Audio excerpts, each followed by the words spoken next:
네, 여러분. 오늘 말씀은 요한복음 1장 19절에서 28절까지 말씀이에요. 요한복음 1장 19절에서 28절까지 말씀.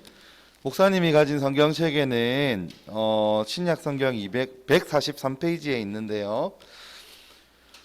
우리 줌으로 들어오는 친구들도 있기 때문에 목사님이 읽어 드리겠습니다. 요한복음 1장 19절에서 28절까지 찾았나요? 자, 읽을게요.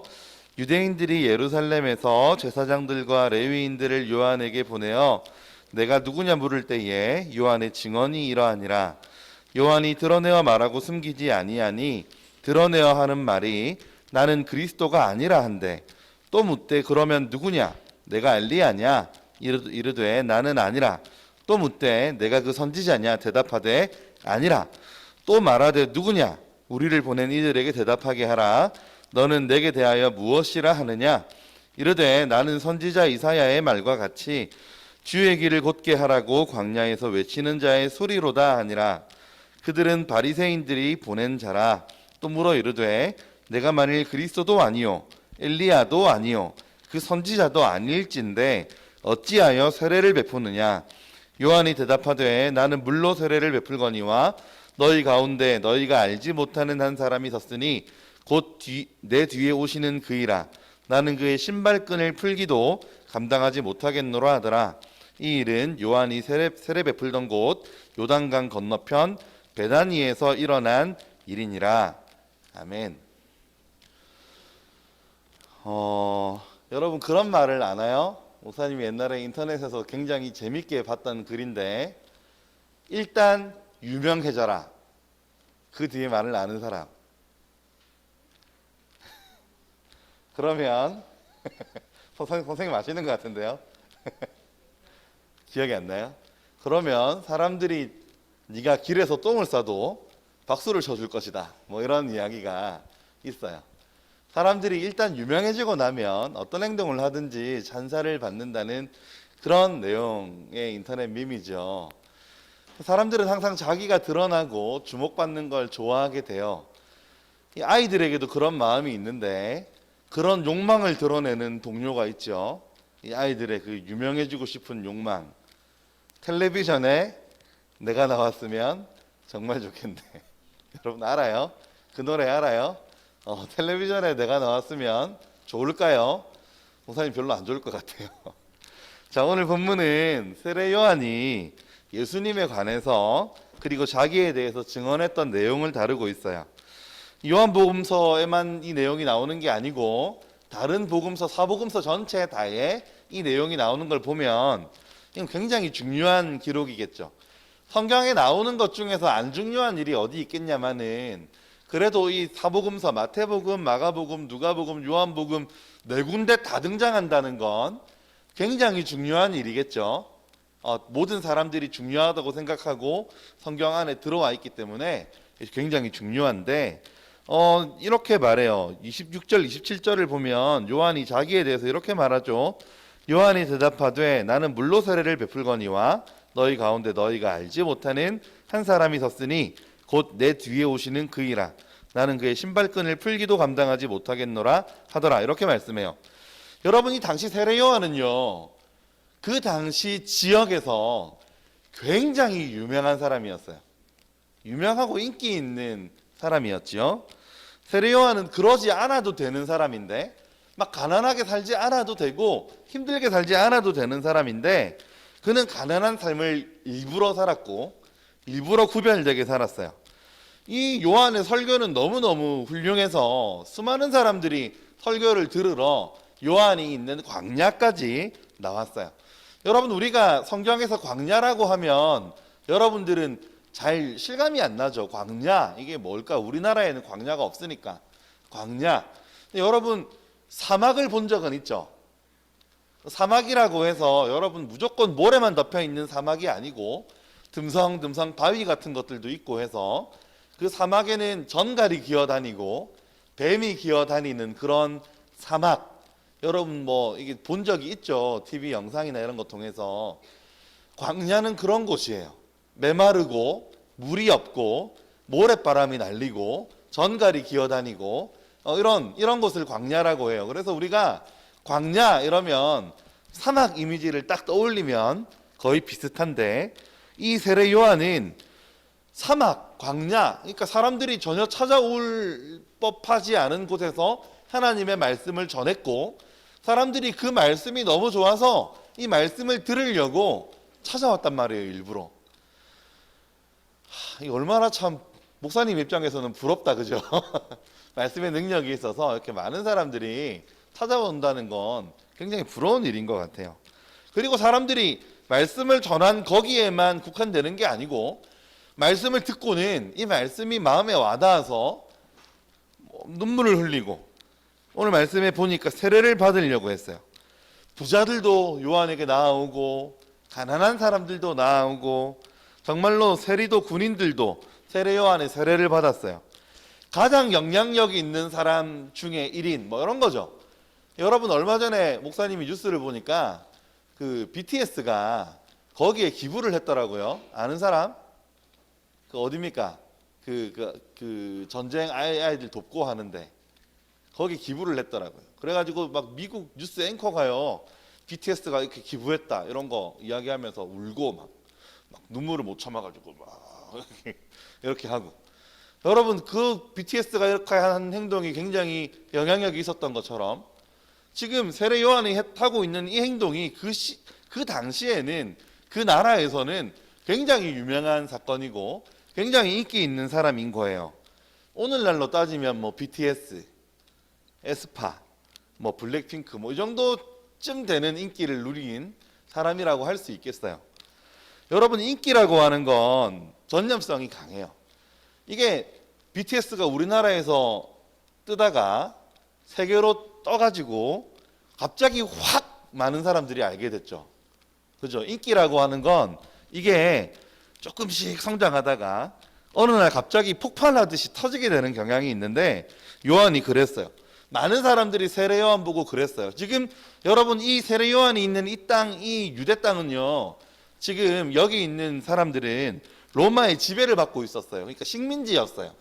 식민지인 상황에서 이 요한이 우리나라를 구원해 줄 사람일 줄 모른다, 메시아일지도 모르겠다, 400년 동안 기다려왔던 메시아일지도 모르겠다, 이렇게 사람들이 수근수근 거렸어요. 여러분이 그런 상황에서 요한이면 기분이 어땠을 것 같아요? 많은 사람들이 찾아오고 자기의 이야기를 듣고 변화되고 변화받아서 돌아가고, 이 사람이 메시아가 아닐까 이렇게 생각하고, 자기가 메시아가 아니라서 나 아니에요 라고 하지만 그 속에는 나름의 그 뿌듯함과 나름의 인기와 그 나름의 자랑이 그 안에 있을 거예요. 기분이 좋지 않았을까요? 사람들이 이렇게 자기를 좋아해 주니까. 사람들이 메시아가 아니냐고 물을 때 침묵하는 건 죄가 되지 않는다고 생각해서 메시아예요? 이러면 이러고 그냥 지나가 버릴 수도 있었을 거라고 생각해요. 이 엄청난 인기 속에서 사람들은 세례 요한이 진짜 메시아일지도 모르겠다고 생각하고 있었어요. 너무 유명해지니까, 여러분, 사람이 유명해지면 이제 거쳐야 될 절차들이 있죠. 사람들이 막 알아보기 시작해요. 이 사람에 대해서, 이 사람이 진짜 어떤지 막 알아보기 시작하고 과거를 조사하기 시작하고. 여러분, 요즘도 그렇잖아요. 사람이 인기 있어지면 과거를 조사하고 뒷배경을 조사하고 이런 사람들이 생기는 것처럼, 지금 제사장들과 레위인들이 예루살렘에서 요한에게 왔어요. 예루살렘에서 왔다고 하는 건 굉장히 중요해요. 그러니까 지금 이 유대인들에게 있어서 수도와 같은 곳이 예루살렘이기 때문에 이곳에서 요한에게 물으러 나왔다는 건 그냥 어떤 사람들의 관심 정도가 아니라 중앙 권력이 요한에게 관심을 갖기 시작했다는 거예요. 그래서 이제 요한에게 찾아와서 물어보는 거예요. 제사장과 레위인을 보냈다 그랬으니까, 제사장이랑 레위인은 그 당시에 이 유대 사회에서 핵심 계급 그룹인데 이 사람들을 보낸 사람이 있다는 것이고, 이걸 보낸 사람은 굉장한 지위를 가진 사람들이겠죠. 이 정치인들이 요한에게 관심을 보인 거예요. 요한에게 물어요. 19절에 이렇게 묻고 있죠. 19절 보세요. 유대인들이 예루살렘에서 제사장들과 레위인들을 요한에게 보내어 내가 누구냐 네가 누구냐 이렇게 물을 때에 라고 했어요. 내가 누구냐? 실시간 검색어 1위에 오른 것 같은 상황이에요. 누군지 밝혀야 돼요. 내가 누구냐? 이때 말을 잘하면 여러분들이 누군가 여러분들에게 네가 누구야? 이렇게 물어보면 그때 대답을 잘하면 대박을 칠 수 있어요. 그렇잖아요. 대답 잘하면 모든 사람들이 주목하고 있는 그 상황에 말 한마디 잘하면 폭발적인 인기를 얻을 수 있는데 그때 요한이 20절에서 이렇게 말하고 있어요. 요한이 드러내어 말하고 숨기지 아니하니 드러내어 하는 말이 나는 그리스도가 아니라 나는 그리스도가 아니라고 드러내어서 공개적인 자리에서 정말로 당당하게 나는 그리스도가 아니라고 이야기했다는 거예요. 지금 이렇게 숨기지 않고 드러내어 말했다는 건 조금의 일말의 여지도 주지 않는다는 거예요. 그러니까 전혀 가능성이 없다는 사실을 분명하게 이야기했다는 거예요. 나 절대로 아니에요. 나 메시아 절대로 아니에요. 그러면 21절에 다시 묻죠. 요한이 너무 인기가 있으니까 궁금한 거예요. 그러면 네가 엘리야냐? 여기서도 분명하게 이야기해요. 엘리야 아니라고. 엘리야도 아니고 선지자도 아니라고. 그러면 요한이 주고 있는 세례가 이해가 안 되고 그럼 너 이거 왜 하는 거지? 네가 엘리야도 아니고 네가 선지자도 아니고 네가 메시아도 아닌데 왜 너는 이 척박한 광야에 나와서 고생하면서 메뚜기와 석청을 먹으면서 메뚜기 이거 잡아 먹으면서 막 이렇게 고생하면서 사람들에게 왜 세례를 베풀고 있고 왜 사람들은 너에게 찾아와서 이렇게 세례를 받고 변화된 삶을 살아가고 있는 거지? 도대체 왜 이런 일을 하고 있어? 라고 물어볼 때 지금 세례 요한은 예수님 이야기를 하는 거예요. 내가 주는 세례는 메시아 예수님을 위한 준비라고 하는 거예요. 이 말도요, 나는 메시아가 아니라고 하는 말을 적극적으로 하기 위해서 하고 있는 거예요. 나는 이 자리에 계시는 예수님의 신발끈 묶는 거, 이거 당시에 노예가 있던 거거든요. 머슴, 노예 이런 사람들이 신발끈 묶는 거 해줬는데 그 예수님의 신발끈 묶는 것도 그러니까 그 예수님의 노예가 되는 것도 나는 감당을 못할 정도로 메시아 예수님이 계시다고 이야기를 하고 있는 거예요. 얼마나 겸손한 이야기예요. 얼마나 분명한 이야기예요. 여러분 이런 요한이 너무 대단하지 않아요? 우리가 요한처럼 할 수 있을까요? 우리가 요한을 본받아야 되지 않을까요? 요한처럼 이 겸손함을 가져야 되지 않을까요? 요한처럼 인기를 누리더라도 거기에 막 인기에 취하지 않고 자기의 본분을 생각하는 요한이 되어야 하지 않을까요? 라고 이야기하면 요한이 섭섭할 거예요. 왜요? 요한은 진짜 내가 아니라는 이야기를 하고 싶었으니까. 요한은 진짜 내가 주목받는 상황이 싫었으니까.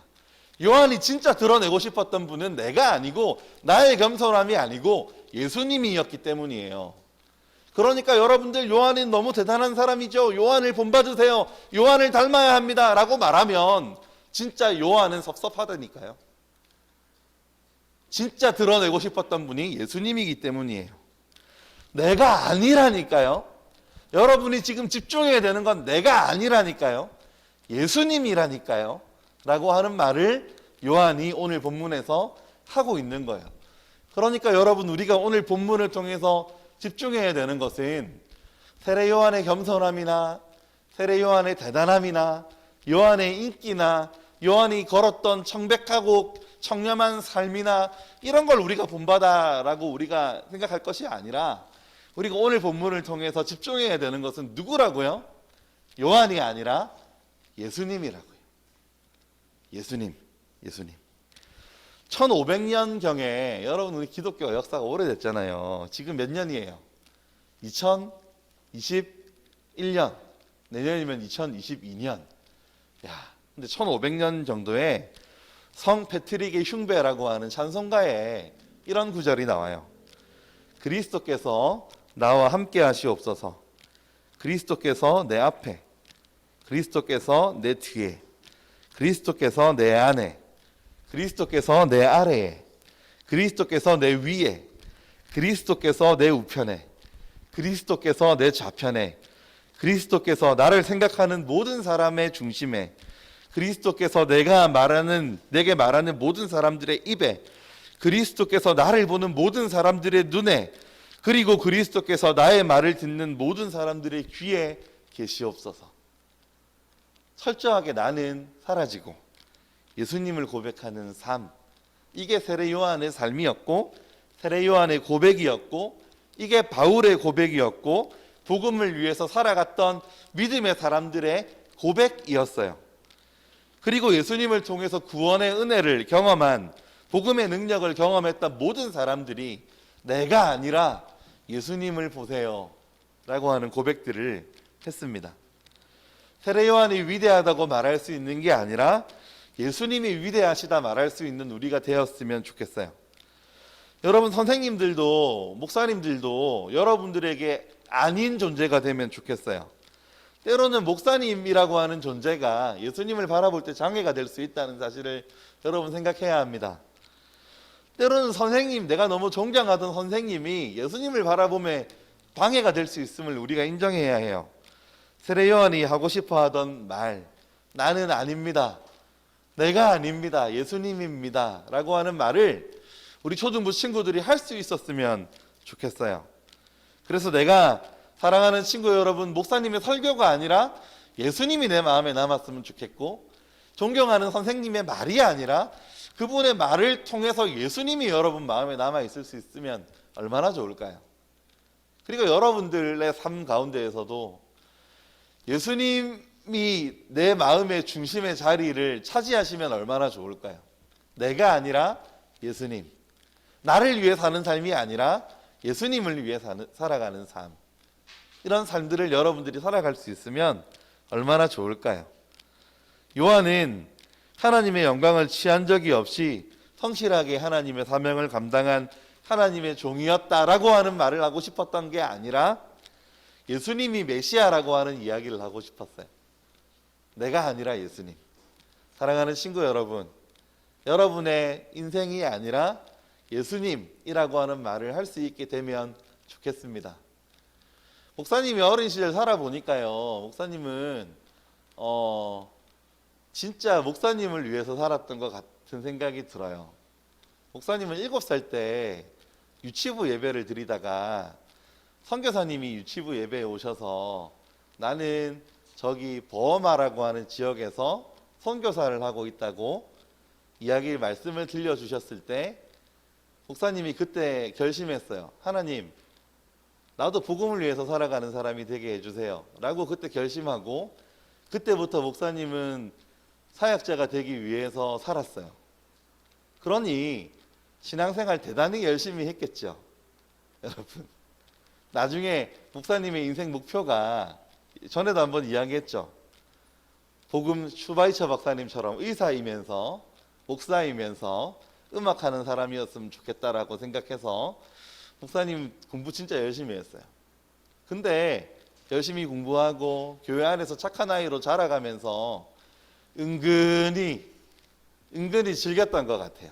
뒤돌아 생각해 보면 선생님들이 착한 아이라고 이야기해주고, 선생님이 너 뭐 할 거야? 저 나중에 복음 전하는 사람 될 거예요. 대단하네 라고 말해주는 그 말에 막 기쁨을 느끼고, 선생님들이 인정해주는 그거에 너무 많은 기쁨들을 느끼면서 어린 시절을 보냈던 것 같아서 지금 돌이켜 생각해 보면 아니었구나.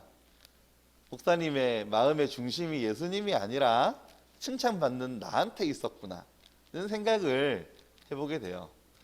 사랑하는 친구 여러분, 여러분 어떤가요? 정말 예수님을 내 마음의 중심에, 정말 예수님을 나의 주인의 자리에 모시고 살아가고 있나요? 깊이 한번 고민해보고 세례 요한처럼 내가 아니라 예수님이라는 고백을 할 수 있는 여러분들이 되기를 주님의 이름으로 축복합니다. 기도할까요? 사랑과 은혜가 많으신 하나님 아버지, 오늘 말씀을 통해서 세례 요한의 대단함이 아니라 요한이 아니라 예수님이라고 하는 사실을 깨닫습니다. 주님, 우리가 우리의 마음속에 내 자아가, 내 자신이 높아지려고 하는 이 본성이 우리 마음속에 끊임없이 있음을 봅니다. 아버지 하나님, 아담으로부터 내려오는 이 죄의 사슬을 주님, 우리가 어찌할 수 없어서 마음이 괴로울 때가 참 많이 있습니다. 아버지 하나님, 우리 사랑하는 초등부 친구들 나에서 벗어나 자유하게 하시고 주님만을 영광스럽게 올려 드리는 삶을 살아갈 수 있는 그런 마음과 생각과 행동을 가질 수 있는 우리 모든 친구들, 우리 모든 교사들, 그리고 제가 될 수 있도록 주님 인도하여 주시옵소서. 오직 주님 홀로 영광 받으시옵소서. 살아계신 예수님 이름으로 기도하옵나이다. 아멘. 하늘에 계신 우리 아버지여, 이름이 거룩히 여김을 받으시오며 나라가 임하시오며 뜻이 하늘에서 이루어진 것 같이 땅에서도 이루어지이다. 오늘 우리에게 일용할 양식을 주시옵고 우리가 우리에게 죄 지은 자를 사하여 준 것 같이 우리 죄를 사하여 주시옵고 우리를 시험에 들게 하지 마시옵고 다만 악에서 구하시옵소서. 나라와 권세와 영광이 아버지께 영원히 있사옵나이다. 아멘.